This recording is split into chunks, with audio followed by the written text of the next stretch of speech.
This is a review and some travel tips on Dollywood, located in Pigeon Forge, Tennessee.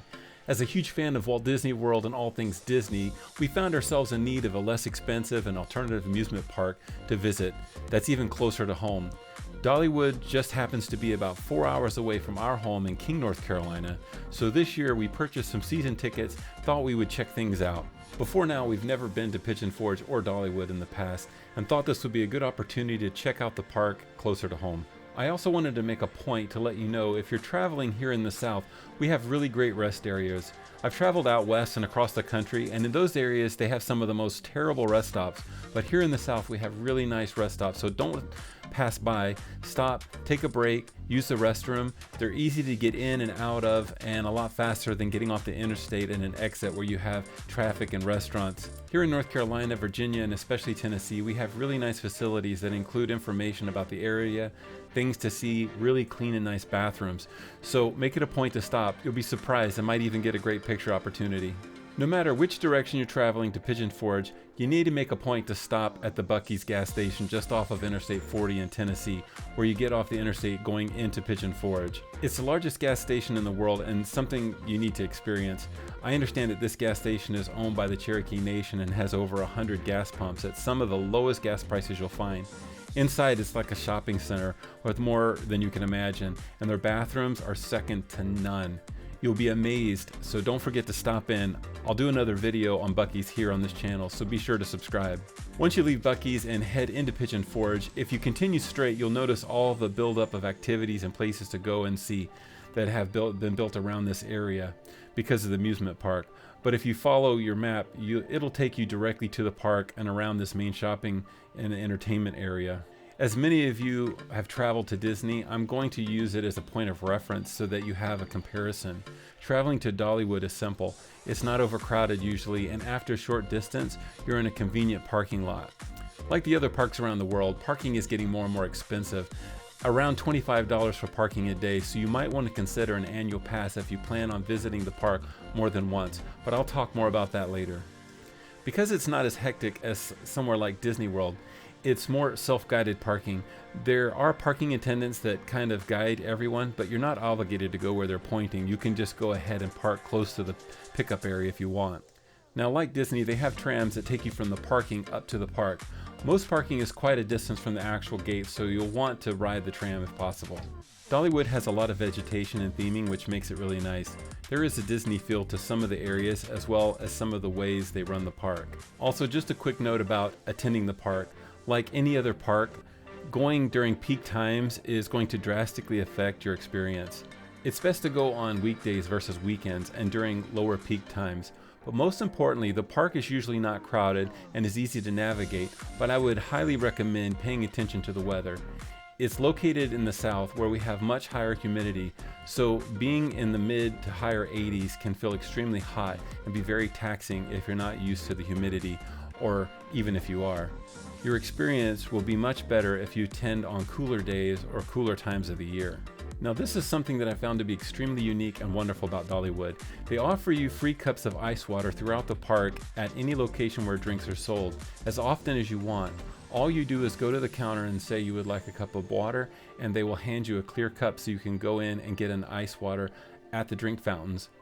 It was really one of the highlights of the park. I really think this is something all parks should do. Now, a note about annual passes. It really pays to get an annual pass if you're planning to attend the park more than once during the year at separate times, or if you plan to buy tickets for others to get discounts on food and gift items. After you make that initial investment, it really pays for itself. Attending the park for 2 days will save you over $50 in parking alone with the Gold Pass. Be sure to pay attention to the benefits of the Gold Pass versus the Silver Pass. The Gold Pass has many more benefits and does not have the blackout dates like the Silver Pass, so I recommend the Gold Pass. And be sure to always pull out your annual pass every time you go to pay for anything, because sometimes they won't ask and you won't get the discount. Now that you have your tickets and you're ready to enter the park, you will notice that you are surrounded by nature as you enter through the gates where they scan your tickets, and this brings you into the Show Street area, which you can choose to go left or right. Don't forget to pick up a park map and schedule here on your right as you enter the park. You want to pay attention to show times if you plan to catch one of the many shows here at Dollywood. Now, a bit about locker rentals.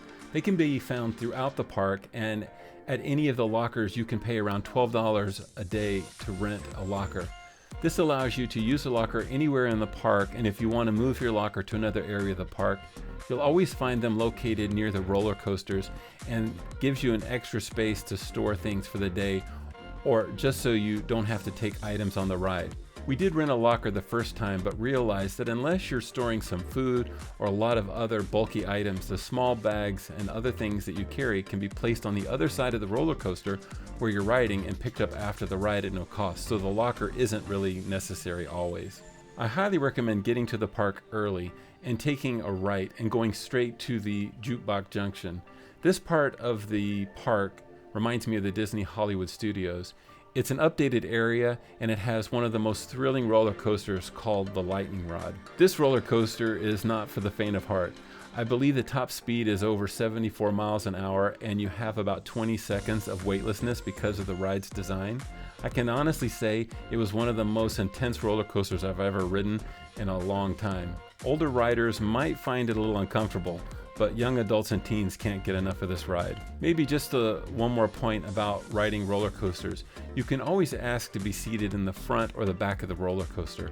You might have to wait for other riders, but they will squeeze you in because they understand that riding in the front is usually slower with less centrifugal force, and riding in the back of the car will pull you through the curves at higher speeds. So if you want to tone down a ride, just ask to sit closer to the front. If you want more speed and thrills, sit closer to the back of the ride. This ride, along with Big Bear over in Wildwood Grove, can have long lines and a tendency to break down throughout the day. This limits ride opportunities, so if you can get in the line when you first come into the park, you'll find them to be shorter and have a greater chance of riding the ride. You might have small riders and others that can't or don't enjoy these large thrill rides like Lightning Rod. So next door is Rockin' Roadway, very similar to the Autopia in Disney World. This is a slow, enjoyable ride. Both children and adults can still enjoy this ride, and because the line is usually not very long, you can usually ride it a couple of times while waiting on the rest of your party. And if you're in this area around the middle of the day, Red's Drive-In is a great place to grab a bite. But as always, it won't be the best burger you ever ate, but it probably will be the most expensive. Just around the corner is also Pines Theater, where you can watch a 45-minute Broadway-style live production covering songs throughout the ages, which I found to be a neat experience for the whole family. Just over the bridge is Smoky Mountain River Rampage. I caution you about riding this ride if you don't want to get wet. You have about a 90% chance of leaving this ride completely soaked. So unless you want to squish around the park in wet shoes and clothing, this ride you might want to skip. I'm not saying it's not fun, it's just a wet ride. Just to the right of Rivertown Junction, you come to the county fair and the village. Here in County Fair, you'll find games and rides for younger children. The rides are included with your ticket price, but a lot of the games here and throughout the park are not included, and you have to pay for each separately. Just back at the top of the hill, in the village, you find places to eat and shop and the carousel. You'll also have the opportunity to listen to a live a cappella group as you wait for the train. Can't you feel it? It's the rhythm of a gospel song. Oh, once you choose it, you can't lose it. One of the nice features of this park is the historic steam locomotive train ride through the park and up the mountain and back again. You do need to be in the queue line for about 15 minutes before the train leaves to make sure you get on the train. As you head up from Owens Farm up the hill to Craftsman's Valley, you'll find Daredevil Falls, a small flume ride, enjoyable and usually does not get you too wet. The main feature of this ride is one large drop towards the end, but mild in comparison to Splash Mountain. Moving up the hill a little further, you come to Blazing Fury that can only be described as Dollywood's attempt at a dark ride. This ride was built, I believe, in sometime in the 70s and has not been updated. It's showing its age, but it's still a fun ride through the dark with a few twists and surprises at the end. Further up the hill, you come to Tennessee Tornado, a more thrilling roller coaster with loops. One thing we noticed about the middle of the afternoon when we reached this point, sometime around 3 o'clock, the park seemed to empty out, so we were able to ride a lot of rides like this one back to back without lines. Now, as you make your way around the corner going back down the other side of the park, you find Wild Eagle, a thrilling roller coaster where you dangle off each side making it one of the top 5 roller coasters in the park. Before you leave the Wilderness Pass, on the right, you find the Fire Chaser Express. This was a feature ride on Picker's television show where they purchased the items to theme the roller coaster. You'll notice them up on the hill at the top. This is a forwards and backwards roller coaster, giving you the Mount Everest experience. As you continue down the hill, you make your way into the Timber Canyon and the Mystery Mine roller coaster. This is a unique roller coaster that is both indoors and outdoors with some unique turns and twists, like riding straight up, straight down, and completely upside down. Now, before we head down the hill into more of Timber Canyon, right here you can take a right and go into Wildwood Grove. There's a lot to do in this area for children and adults. I'm just going to touch on a few of those highlights. There is a ride called Dragon Flyer. Now, I must say this is not one of my favorite rides. Usually when you have a roller coaster where you hang underneath the track, it tends to lead to more motion sickness, and this is the case for me. But this area of the park has one of my favorite roller coasters called Big Bear Mountain. It's one of the longest roller coasters in the park and is considered a family roller coaster. It's fast, but it doesn't have the loops, and it's just a nice, smooth, thrilling ride. It's also one of the more themed rides, as we see with newer roller coasters these days. You get a lot of that Disney vibe with the outpost radio that's talking as you go through the queue line, and all the camping gear and the tents that make up the queue line. This area of the park also has what I consider to be one of the better restaurants in the park, called Till and Harvest Food Hall. I find the food to be good quality for the price. Now, if you go back towards the main path down the hill from Mystery Mine, we come to an area that has some smaller roller coaster rides for kids. And just past that, we come to a roller coaster called Thunderhead, a wooden roller coaster with lots of speed and twists and turns, truly a family favorite. So to wrap things up, as you come down the last turn, you're back into the main show street at the entrance of the park. In this video, I didn't go over all the restaurants and all the shops that you can visit, as well as a lot of the other food and activities that are going on in the park throughout the day. If you really enjoy roller coasters, then you can definitely enjoy 2 days at this park, giving you time to enjoy everything at Dollywood.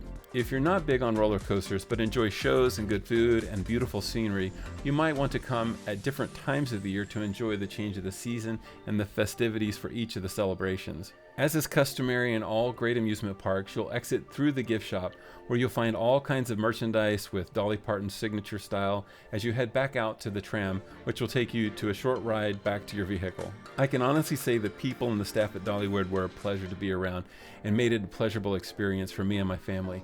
I can definitely recommend Dollywood to anyone looking for something enjoyable to do as a couple or with a family. The park also has night shows, special celebration events that I hope to enjoy in the future, so look for future videos during Halloween and Christmas times of the year covering those celebrations.